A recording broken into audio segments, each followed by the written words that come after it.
È stato fatto a pezzi, ricoperto di calcevive e nascosto in un bidone. Non è la scena di un film horror, ma la realtà sconvolgente di quanto accaduto a Gemona del Friuli, in provincia di Udine.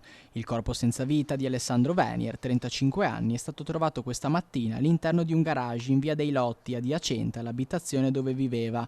L'allarme è scattato intorno alle 10:30 e in pochi minuti sul posto sono arrivati i carabinieri, i vigili del fuoco, la scientifica, la polizia locale, un'ambulanza e l'automedica. Via dei Lotti è stata chiusa per ore mentre gli investigatori cominciavano a esaminare una scena del crimine tra le più agghiaccianti degli ultimi anni nella zona. Secondo una prima ricostruzione il cadavere era stato smembrato, chiuso in un bidone comparso di calceviva, un tentativo verosimilmente di accelerare la decomposizione e nascondere l'odore.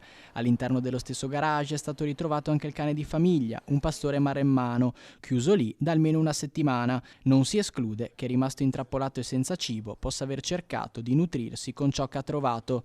L'omicidio infatti potrebbe risalire ad almeno 7 giorni fa. Alessandro viveva con la madre, Lorena Venier, 61 anni, che dalle nostre immagini vediamo venire verso di noi, e con la compagna, una donna colombiana di circa 30 anni, madre del loro bambino di appena 6 mesi. Dalle prime informazioni le due donne avrebbero ammesso l'omicidio. Gli inquirenti ora stanno verificando effettivamente i racconti raccolti durante gli interrogatori. Si indaga infatti su un possibile contesto di tensioni familiari, un quadro complicato che gli inquirenti stanno cercando di ricostruire con attenzione. Secondo quanto emerso, la compagna inoltre era seguita dai servizi psichiatrici del CSM subito dopo il parto.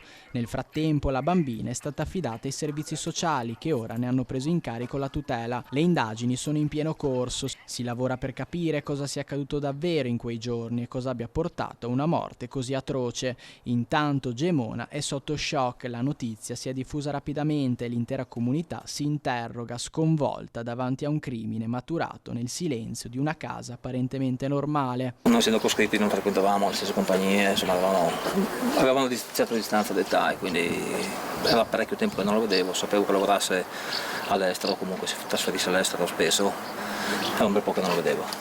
Si tratta di un dramma molto, molto grave e adesso insomma tutta la comunità si stringe attorno alla figlia perché è quella che ha bisogno di ricostruirsi una vita e una famiglia.